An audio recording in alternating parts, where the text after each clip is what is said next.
ก็ได้มาห้านกาแฟ2-3 มื้อเนาะพากันไปเลาะเที่ยวมื้อนี้มาแล้วเด้อมาห้านกาแฟกรีนเวอร์ของเฮาแล้วเด้อมามื้อนี้ขอเมนูใหม่เนาะก็คือปั่นมะพร้าวใส่หมากมังกรเนาะอยู่ห้านกาแฟกรีนเวอร์คาเฟ่เนาะกรีนเวอร์ปากซองคาเฟ่เนาะของพวกเฮาเนาะเมื่อกี้นี้ก็มีได้เว้าภาษาฝรั่งน้อยนึงเนาะทบทวนภาษาฝรั่งบ่ได้เว้าโดนแต่ก็ยังเว้าได้อยู่พอเว้าได้เนาะยังบ่ลืมภาษาฝรั่งเนาะใช้มาโดนใกล้เลยใกล้สิได้ไปนำไส้อยู่ฝรั่งแล้วได้บัดนี้น่ะเอานำโซกฮับโซกดีโซกใหญ่ได้บัดนี้น่ะเนาะเนาะอากาศร้อนๆแบบนี้มาเด้อมาเยี่ยมยามห้านปากซองคาเฟ่เนาะหรือว่ากรีนเวิร์กปากซองคาเฟ่เนาะอยู่เดินพระธาตุหลวงเด้อหมู่คู่ทานใดเนาะอยากมาพบมาเจอพบปะเนาะห้างของพวกเฮาอยู่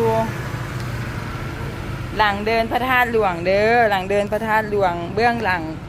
พระธาตุพระเจ้าใหญ่เนาะหลังพระเจ้าใหญ่พระเจ้านอนเนาะทางด้านเบื้องนั้นก็แมนพระเจ้าศ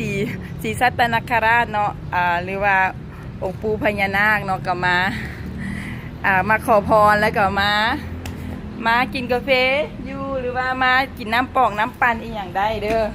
มีหลายรสชาติเด้อฝรั่งคอมเมนต์ว่าจังได๋นะตรงเมื่อกี้นี้ก็มีฝรั่งเพิ่นมากินกาแฟของพวกเฮาแล้วก็คอมเมนต์เพิ่นว่าได้excellentกาแฟเนาะ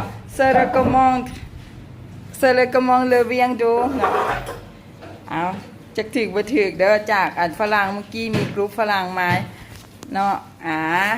อาเด้อรับโชคดีโชคใหญ่เด้อมื้อนี้วันที่20เงิน20คำคูณ20หัง20มี20ร่ำ20รวยเด้อเงินคำหลั่งไหลเข้ามาทุกทิศทางเด้อโอเคอาริกาโตโกไซมาส Merci beaucoup thank you